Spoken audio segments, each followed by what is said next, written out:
Welcome, everybody. I hope each and every one of you has their signed waivers and has already turned them in to me for today's lesson. Sex ed, a very touchy topic that everybody must endure once they hit the age of puberty and go through middle school. Today's first lesson will be on libido. What is libido? Is it, as Ben Kenobi says in Star Wars Episode 4, A New Hope, the certain force that permeates through everything between you and me, between the galaxy itself? Or is it that thing that is promised to each and every man in every Extends commercial, in every Viagra pill that promises us vitality, enraged hardness, so that we may copulate with our fellow female and thus complete the formula of the flora and the fauna? No, quite the opposite apparently to Sigmund Freud. Now, a very, very controversial name, right? Why do we need Sigmund Freud, right? Why do you even need to talk about sexual theory, right? Don't we already know what that is? Isn't that already a given? Why the hell do we even need to talk about Freud, right? Didn't you get a little curious back in your early adolescent stages when you started to question life, started to delve into each philosophical work that you could get your hands onto, in which Freud was probably in that list of works, to which your drunk uncle came up to you and was like, "Hey nephew, hey niece, what the hell are you reading?" To which you retort, "I'm reading Sigmund Freud." And then they're like, "Oh, Sigmund Freud, huh? Tell you what, very smart man, but loved his mother a little too much," right? Or, ironically, one of your friends tells you about a story recently on the news, social media, whatsoever, of somebody who got arrested for non-consensual kink that went a little too far, into which he was displaying a fantasy fulfillment of feeling satisfied by his mother or mother image. And your friend goes, "Man, people are crazy, right? I mean, if Sigmund Freud was around today, he'd have a field day with this." The irony. It's either, "Oh, Freud the quack," or it's like, "Man, Freud is rolling in his grave right now as we speak." The amount of e-boys and e-girls that say, "Oh, daddy, where are you?" Right? Am I joking? No. Anyhow, it's your boy, Master Signified Bodies, ready to start 2023 right. It's been a while since I posted anything, right? So we're going to start it off correctly, and we're going to go into Sigmund Freud. We're going to start with the 3 essays of sexuality. Now, you already know, if you've kept up with my stuff, that I was going through Lacan, and I still want to go through some Lacanian concepts, and we're going to keep at the level of conceptual ideas, because if you already know, I'm going through a lot of the seminars with Free Beer Tomorrow from the Kevoy channel. And I don't want to repeat myself unnecessarily, although, since I'm a young Zizekian, I'm going to always go back and repeat myself, But it's a lot of excess work and a lot of excess energy, and I don't want to do that. However, I figured I'd get the mental juices flowing with some Freud, since the Lacanian project is a return to Freud, right? Not to be Lacanian, but to return to Freud. So with that being said, I figured, why not start with the 3 essays of sexuality, since Freud is the most worshipped or hated, and yet at the same time, people aren't reading Freud. People are not. People are worshiping him. People are hating him. People are making memes out of him. But yet, they're not reading him thoroughly. And they're not reading him in the way that Lacan is. So, whether you love Lacan, or whether you hate his guts and consider him just a French intellectual charlatan like Noam Chomsky does, regardless, he's probably the one that has the best reading of Freud. So, with that being said, let's get into this, all right? It's been a while, like I said, so As Lil Wayne says, sorry for the wait. With that, 3 essays of sexuality. Freud begins this by getting into dialogue with the science of his day. And when you really read these texts, you'll see that it's an investigation, and even to invoke Gilles Deleuze in Difference and Repetition, he compares, the sort of philosophical investigation to I think a science fiction, but mainly a detective work. As a detective investigates and finds certain clues, not only do they come to a deeper truth, but they also change themselves. And I think that's what Freud is doing. And even though Freud's a big figure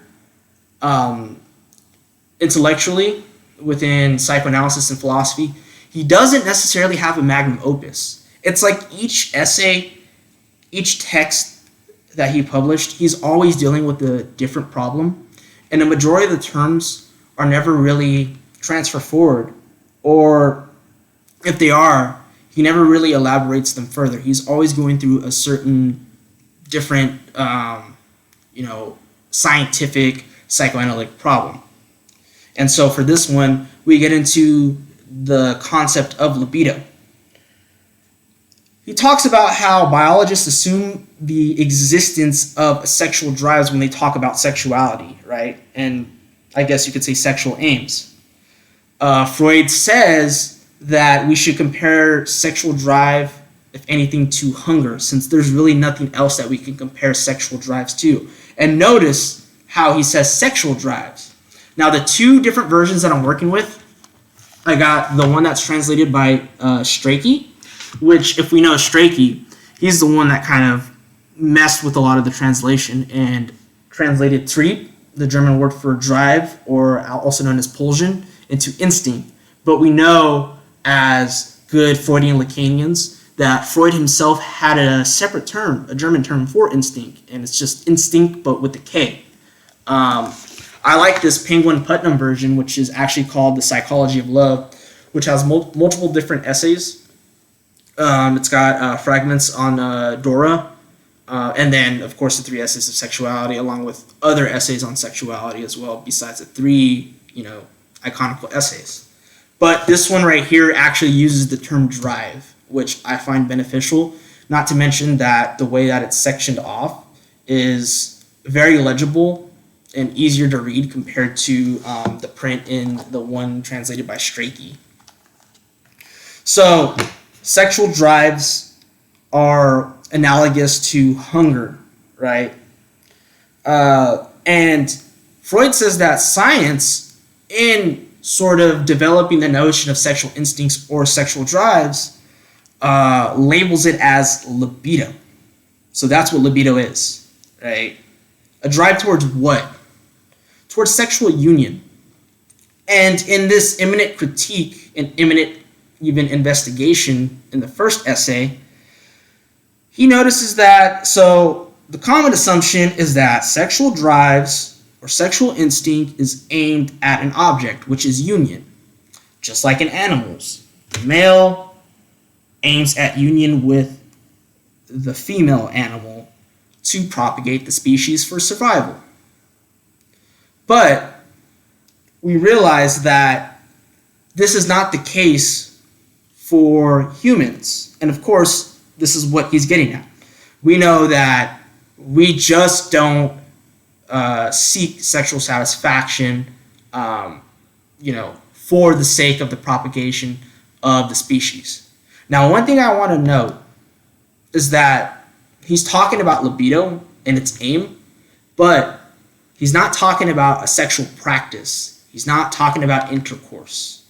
So this is something that psychoanalysis, in all its jargon and technical usages of the term sexuality or libido, is not focused on, right? So there's a technical usage of the term sexual union, sexual aim, and even what I'm about to evoke, sexual object. So there is within libido a sort of sexual attraction that aims at a sexual object, and the goal is a union. One thing that Freud notes is that in the science of his day, there is this common assumption that there is absence of libido within children, and it doesn't spawn until puberty, which Freud is going to get at and say, this is far from the truth. We note from psychoanalysis and, the clinical investigation and therapeutic work of neurotics, which in this text, he says that psychoanalysis is the work for neurotic healing. Of course, with the divergence between Freud and Jung, Freud creating analytic psychology, he's working with other patients besides neurotics, psychotic schizophrenics. Then we get someone like Lacan who works with, the clinic of psychosis, perversion. But even Freud himself was curious about other sort of categories that weren't the hysteric neurotic, like melancholia, right? So the notion that even for Freud, psychoanalysis is therapeutic practice for the neurotic is very dubious and should be, at least, even if we know better today, for Freud, I would say that he's still dubious of this, even though he's kind of like, from face value, set in his own ways. That being said, with this notion that children lack sexual drive and that they develop it later on in puberty is wrong. We could look now and anecdotally see that, children always map their body, and with the sort of mirror stage essay that Lacan brings up, the scene in which we are lured and libidinally invested in our image, our fragmentary body, is the start of libidinal investment, which creates a libidinal economy. And I'll just say that right now because we're going to get into more of what the example of an object could be later. But I just want to point that out. If we look at today, we could see that, a random kid is going to be curious but not know what they're doing, playing with Barbies that are naked, and then somehow they're, making them get into certain very inappropriate positions.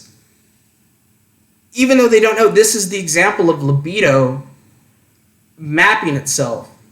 Freud will later in these essays say that we're polymorphously perverse. So what that means is the fact that we don't have instincts, but we have drives, and drives are a bundle of excess, sexual energy that tries to map itself onto the body.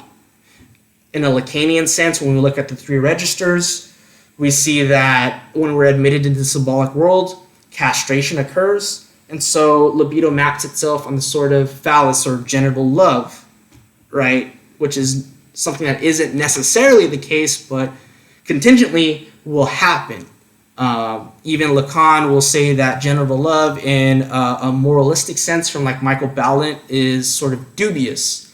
It's a dubious concept and shouldn't be seen as a necessary achievement. But within that, we get the sort of Oedipus complex in which we get a rivalry between, the father and the mother, yada, yada, yada. I'll just say that right there and now. I don't want to go into Oedipus all the way through, but I just want to give this sort of layout of how we could see libido mapping itself in children and through the sort of stages in Freud, and just get a general idea without getting into the nitty-gritty details. So there is no way in which libido is absent. Libido is always already running and always striving and aiming. Drives are there from the get-go once we're born and once we're thrown into the world. Right then, after that, he talks about how sexual attraction can be deviated from its object. And he goes into a critique of inversion or inverts, which is the scientific term back then for homosexuals and lesbians. And what he's trying to get at is the fact that it's like these sort of categories that science during the day is getting at in biology and even in the infancy of a scientific psychology. They have these sort of biases and dogmatisms, which is kind of funny because we think of Freud in our today's time as this sort of patriarchal, misogynist, heteronormative figure that has this sort of, pseudoscientific biases overall. But he's actually critiquing all these biases that we put onto him. No, he's critiquing them in the other scientists of his day that are claiming that, homosexuality is a sort of deviancy, even with lesbians or, you name it. These are all sort of medical degeneracies, or they come from the social world and that they can't fit in, so they degenerate into these weird attractions and sort of activities. And Freud's like, no, that's not the case, because you could see homosexuality in a quote-unquote normal person that doesn't display social degeneracy, etc. And even questions the notion that, some people are just innately born being homosexual or lesbian. And he's like, no, that's not the case. He even brings up the sort of institution of the Greco-Romans, and that homosexuality was perfectly normal and part of the culture, right? Another thing about the sort of skepticism of inversion in all this is that he even brings up how, yes, there could be some type of environmental stimulus that does sort of bring out this switch from the normal object of attraction, which is a man aiming for a woman and a woman aiming for a man. When we look at the military and people who go into war, men who are out there fighting that are deployed for a long time have no sort of sexual satisfaction, so they end up quote-unquote deviating and aiming at their brothers in arms and having homosexual satisfaction. But this shouldn't ground the argument of whether or not inversion is just purely an environmental deviation, or if it's born from an innate faculty, even sort of this crude scientific bisexuality that scientists are invoking, saying that, if a man is bisexual, that means that they have a female brain, and if a woman is bisexual, they must have a male brain, and and the same thing for homosexuals and lesbians, like this sort of biological essentialism that Freud is just not down with. And he says that pretty much even in inversion, there's a sort of normalcy that you would see in a regular heterosexual person, right? Now, I'm using quotes because obviously, this is a lot of stuff that could be considered offensive to some people, or just because of the language itself. So we're not sure if Freud is being normative. But in his investigation, it seems like he's being very descriptive in listing all the constituents, all the different arguments that are ruminating through the scientific milieu of his time, right? So, another thing that he talks about is that,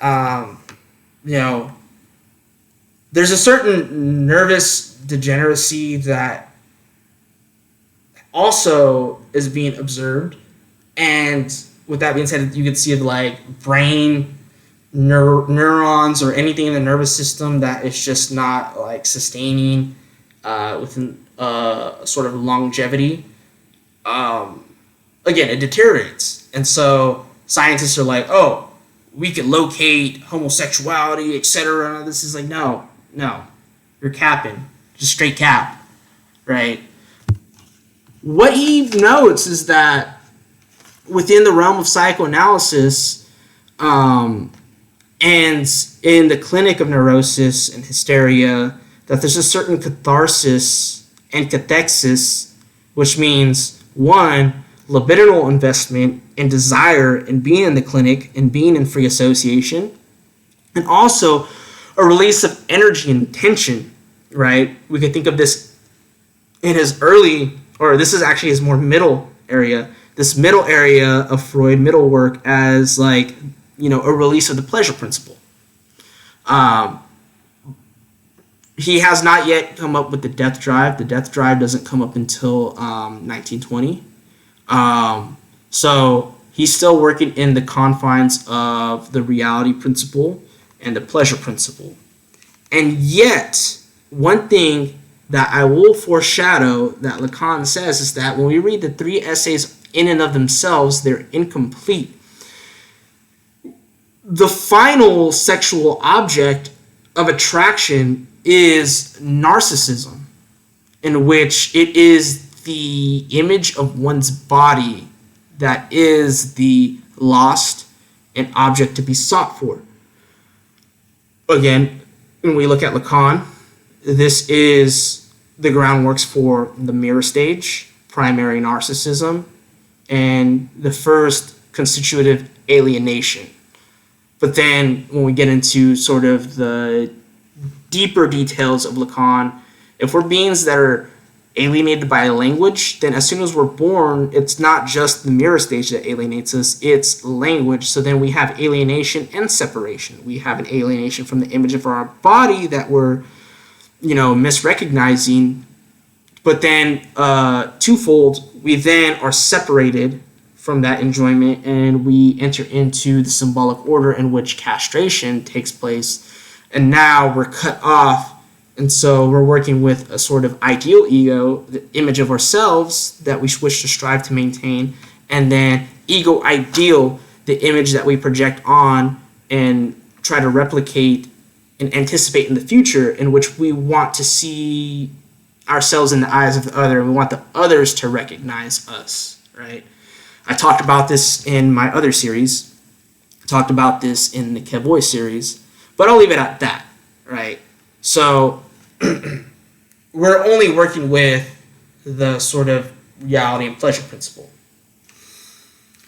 After all these critiques of this cliche biological or cultural degeneracy within bisexuality and homosexuality, Freud wants to get onto, what is it that constitutes sexual satisfaction and what makes an object, because it's not so simple as just, again, this sort of achievement of sexual union for the sake of the species. That sometimes even the thing of, again, intercourse or penetration is not the goal. He labels this as anatomical transgressions, right? Things like kissing, which produce, obviously, a mixture of different saliva, find sexual satisfaction in that, right? Or touching, voyeurism, exhibitionism, gazing upon the other, being gazed by, get a sort of sexual excitation, right? These are things that have nothing to do with our sort of traditional understanding of the sexual object of satisfaction, and yet they substitute. We also get into other things like anal fixation, anal satisfaction. Again, even the fetish object, which we get into later understanding of the fetish in psychoanalysis. It's more of like something that hides a sort of fundamental anxiety, right? But he wants to note that these things right here, not only we say they deviate, but even normal people, or quote-unquote normal people, we just call them neurotics, right? Or people who just have a slight sense of neurosis. They're not necessarily going to be in the clinic of psychoanalysis going through the talk and cure therapy, but they express these certain substitutes that are, in a sense, libidinally invested in, a cathexis, and also act as a catharsis, a metaphorical orgasm. And that's perfectly fine. And really, this is both to show that there is a sort of dubiousness in the traditional sense of the object, but also that these forms of transition or deviation can have a pathological significance for a neurotic and even for a pervert. He says that even to talk about perversion in not in like the clinical sense, like a pervert going into psychoanalysis, but the fact that our sort of sexual drive is a perversion from the scientific understanding of sexuality and of nature itself. So things like being sexually satisfied by kissing, being kissed on the neck, gazing at one another, touching one another, these anatomical transgressions are perverted from what we say are the natural course of things, right? So fundamentally, we're all perverts, especially D&G. They say we're all perverts, we're all schizos. So something that they were actually right about. And this pretty much is what he's working with to show that, again, our polymorphism perversity, our sort of excited body that has no object at first, then starts to map on different object, whether it's our body or an extension of enjoyment from our body, like these certain acts or objects of satisfaction, etc. Right? And then we get into understanding of the actual pervert as somebody who not only deviates but has some pathologies. And he gives an example of like sadomasochism, in which there's some sort of cruelty or an aggressive aspect that is displayed on another. Somebody who wishes to be cruel and seek a recognition of the other that they're being cruel to, or a masochist that wishes to be punished and gain some satisfaction of pain onto the body. Not necessarily always going to be pathological, but in some senses there are these things like the constant need to feel guilty, to feel punished, in which it undermines you. That is a sort of pathological masochism, or just constantly being cruel to somebody in which you get off to. That is something entirely different, which is what the clinic of psychoanalysis is kind of focused on. And then we get into this aspect of neurosis, in which there can never be sort of satisfaction without guilt, or satisfaction is always delayed through some nervous excitation. Right. This is just the introduction. I want to keep it short.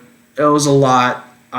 It's also good to be back into doing this stuff, right? Because I've been busy with not only the Kevoid channel, but also the stuff with Theory Underground and the Young Zizek stuff. But I figured I'd come out with a banger, and I've been striving to get into the text of Freud, since it's like, if we're Lacanians, why would we ignore Freud? So there you have it.